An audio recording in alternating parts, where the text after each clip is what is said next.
Hi guys, welcome back to atom to cosmos Telugu. మీరు తమ్నెల్లో చూసినట్టుగానే ఈ వీడియోలో ఇంటర్స్టెల్లార్ మూవీలో మోస్ట్ ఇంట్రెస్టింగ్ క్లైమాక్స్ గురించి చాలా అంటే చాలా క్లియర్గా అందరికీ అర్థమయ్యే విధంగా ఎక్స్ప్లెయిన్ చేస్తాను. ఈ video space, time dilation and మరీ ముఖ్యంగా గ్రావిటీ లాంటి కాన్సెప్ట్స్ని కవర్ చేస్తుంది. సో మిస్ అవ్వకుండా ఈ వీడియో అంటే ఇంటర్స్టెల్లార్ మూవీ క్లైమాక్స్ని క్లియర్గా అర్థం చేసుకుందాం. వీడియోని స్టార్ట్ చేసే ముందు ఒక చిన్న విషయం. ఆల్రెడీ మన ఛానల్లో ఇంటర్స్టెల్లార్లోని మిల్లర్ ప్లానెట్ గురించి ఒక వీడియో ఉంది. ఇంట్రెస్ట్ ఉంటే ఈ వీడియోని కూడా ఒకసారి చూడండి. మిల్లర్ ప్లానెట్ అంటే ఏంటి అనే బ్లాక్ హోల్ వల్ల మిల్లర్ ప్లానెట్ పైన ఎన్విరాన్మెంట్ చాలా ఎక్స్ట్రీమ్గా ఉంటుంది. మిల్లర్ ప్లానెట్లో 1 అవర్ అంటే ఎర్త్ పైన 7 ఇయర్స్. నేను ఇప్పుడు చెప్పే ఈ వీడియో అర్థం అవ్వాలంటే ఇంటర్స్టెల్లార్ మూవీని మీరు ఖచ్చితంగా చూసి ఉండాలి. చూడని వారి కోసం కొంచెం సింపుల్గా ఎక్స్ప్లెయిన్ చేస్తా, బట్ మూవీ మాత్రం కంపల్సరీగా చూడండి. ఎందుకంటే మూవీలో ఉండే విజువల్స్, సౌండ్ ఎఫెక్ట్స్తో మీ మైండ్ ఖచ్చితంగా ఆశ్చర్యపోతుంది.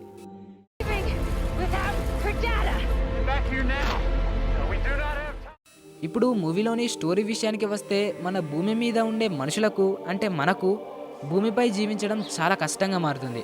ఎందువల్లంటే మెయిన్గా పొల్యూషన్ వల్ల. అంటే మనుషులు ఆక్సిజన్ పీల్చుకొనడానికే చాలా ఇబ్బంది పడతారు. అయితే దీనికి ఉన్న సొల్యూషన్ ఏంటంటే మనం మన భూమిని వదిలి వేరే జీవన సాధ్యత ఉన్న ప్లానెట్స్లోకి వెళ్ళాలి. అయితే ఇక్కడ ఇంకో సమస్య ఏంటంటే భూమి మీద ఉన్న పాపులేషన్ చాలా ఎక్కువ. వీళ్ళందరినీ వేరే ప్లేస్ లేదా గ్రహం మీదకు ట్రాన్స్పోర్ట్ చేయాలంటే చాలా కష్టం. ఇంకా డీటెయిలింగ్గా చెప్పాలంటే ఇప్పుడున్న టెక్నాలజీతో ఒక రాకెట్లో ఒకేసారి దాదాపుగా 100 మంది మాత్రమే ప్రయాణించగలరు. అంటే మన వరల్డ్ పాపులేషన్ దాదాపుగా 8 బిలియన్ కంటే ఎక్కువే. సో 8 బిలియన్ డివైడెడ్ బై 100 చేస్తే మనకు 8 కోట్ల రాకెట్స్ అవసరం అవుతాయి. అంతేకాకుండా ఆ మూవీలో వాళ్ళు ఎంతో డెవలప్మెంట్ చేసుకున్న సిటీస్ని కూడా ట్రాన్స్పోర్ట్ చేయాలనుకుంటారు. అయితే ఇదంతా చేయడం చాలా అంటే చాలా కష్టం. ఎందుకంటే ఇంత పెద్ద సిటీస్ని మరియు పీపుల్ని ఎఫిషియెంట్గా మరియు ఫాస్ట్గా ట్రావెల్ చేయాలంటే చాలా కష్టం. కానీ ఒక సొల్యూషన్ ఉంది, అదేంటంటే గ్రావిటీ. అంటే మనం భూమిని వదిలి వెళ్ళాలంటే ఫస్ట్ మనల్ని అడ్డుకునేది గ్రావిటీ ఒక్కటే. ఎందుకంటే గ్రావిటీ వల్లనే ఈ ట్రాన్స్పోర్టేషన్ చాలా కష్టంగా మారుతుంది. ఎలా అంటే మనం ఏదైనా బాల్ని పైకి విసిరేస్తే అది మళ్ళీ కింద పడుతుంది. అంటే భూమి యొక్క గ్రావిటీ వల్ల మనం అండ్ మన చుట్టూ ఉండే ప్రతి ఒక్కటి, చీమ నుంచి పెద్ద కొండ వరకు ప్రతిదీ భూమి యొక్క సెంటర్ వైపు ఆకర్షింపబడుతుంది. ఈ గ్రావిటీ గురించి క్లియర్గా తెలుసుకోవాలంటే మన ఛానల్లో ఉన్న ఈ వీడియోని ఒకసారి చూడండి. మీకు చిన్నప్పుడు మన ఫిజిక్స్ టెక్స్ట్ బుక్స్లో gravity is a force of attraction between 2 objects అనే డెఫినేషన్ వినే ఉంటాం. కానీ యాక్చువల్గా ఈ డెఫినేషన్ యొక్క అర్థం ఏంటి, మరియు గ్రావిటీ అనేది ఒకవేళ ఫోర్స్ అయితే ఫోర్స్ అంటే ఏంటి, and G = 9.8 metre per second square ఎందుకు తీసుకోవాలి, ఇలాంటి ఇంట్రెస్టింగ్ కాన్సెప్ట్ గ్రావిటీ మీద ఫుల్ ఐడియా వస్తుంది. సరే, ఇప్పుడు టాపిక్లోకి వస్తే, ఈ గ్రావిటీ అనేది లేకపోతే లేదా గ్రావిటీని మనం కంట్రోల్ చేసేటట్టు ఉంటే మనం ఈ భూమిని వదిలి వేరే గ్రహం మీదకు వెళ్ళడానికి చాలా ఈజీగా ఉంటుంది. ఎందుకంటే ఈ మూవీలో ఒక సైంటిస్ట్ గ్రావిటీ యొక్క ఈక్వేషన్ని దాదాపుగా సాల్వ్ చేస్తాడు. కానీ ఒక్క పార్ట్ అంటే కొంత ఈక్వేషన్ మాత్రం సాల్వ్ అవ్వదు.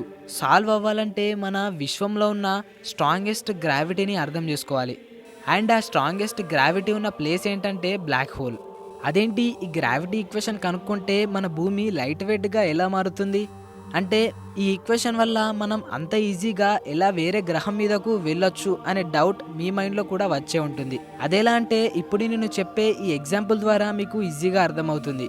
కొన్ని సంవత్సరాలకి ముందు ఎలక్ట్రిసిటీకి మరియు మ్యాగ్నెటిజంకి ఎటువంటి రిలేషన్ ఉండేది కాదు.